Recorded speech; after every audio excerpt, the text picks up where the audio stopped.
You want me to introduce myself? Hello, it's Brian Malarkey right here, chef, San Diego, California. I flew up here with my horse in my luggage tomorrow at the Longacre Mile. Arrow the Great, hopefully for a victory, my friends.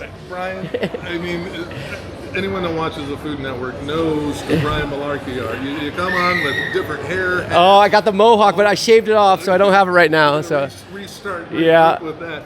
What got you into horse racing, though? Funny story. My mom trained at Portland Meadows when I was a kid. And so literally, Reed, my uncle, who is the track photographer here, was her exercise rider.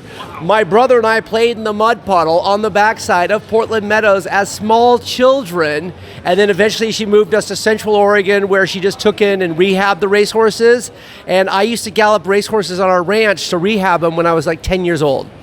And once it gets in your blood, it's hard to get horse racing. It's horse racing. This is like one of the greatest sports, I mean, in the world, where you can, this started thousands of years ago. The people are like, oh, my horse is faster than yours, your horse is faster than mine.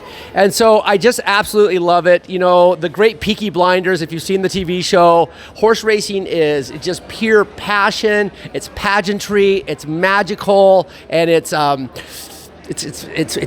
It's just something that it's hard to explain for those who don't. And I just absolutely love horses. So I grew up riding cutting horses, and I was high school rodeo state champion 3 years in a row, state of Oregon.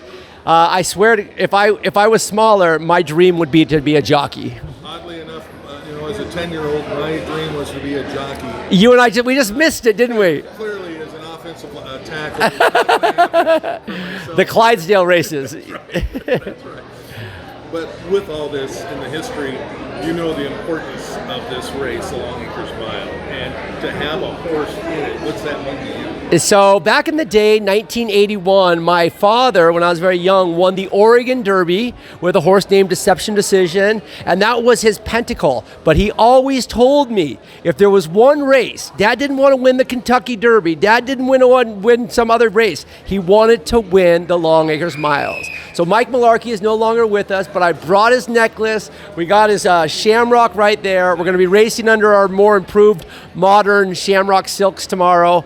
But I have this amazing horse, Arrow the Great, and we tried running him a mile and a quarter, a mile and a 16th, a mile, and nothing. He wants a mile. He just wants a mile. So once we figured him out 3 months ago, I told my trainer, Dan Blacker, I was like, Dan, we got to go up and win this for my dad, for Mike Malarkey. We got to go up to the Pacific Northwest, where I'm from, and win this one for my dad. And it took some prodding and some polling, but he shipped the horse up here a few days ago. He galloped this morning. He trained in the paddock, and we're excited about our jock too. I don't know why you wanted to run it a mile. I mean, your horse is only 3, 1, and 3 starts at the mile. So if the distance, and that's his only 3 wins. Yes, well. that's all. That's all he went. Dan said the trainer really sucks because he kept trying to run him at the wrong distance. So the horse finally told me, this is the distance I run.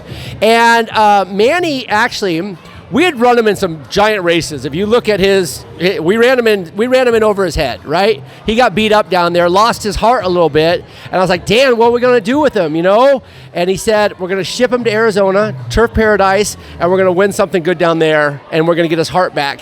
We shipped him down to Arizona, and we got Manny to ride him. Manny rode him then. And he always had this thing. I mean, look, he had Hall of Fame Victor Espinosa on him for a long, long time, but Victor let him quit in a couple races, let him give up, right?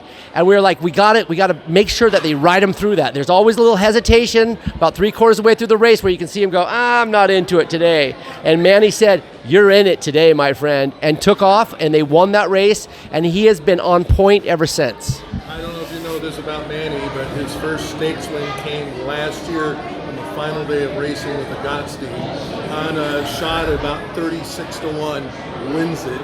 So he knows how to win a stakes race no matter what he's on. He woke up Arrow and really changed him. And so when we saw that we had the opportunity, he didn't have a mount in this race. Dan reached out to his agent, and we got it on the table. We were like, this is so fun. This is so good, because he really understands this horse.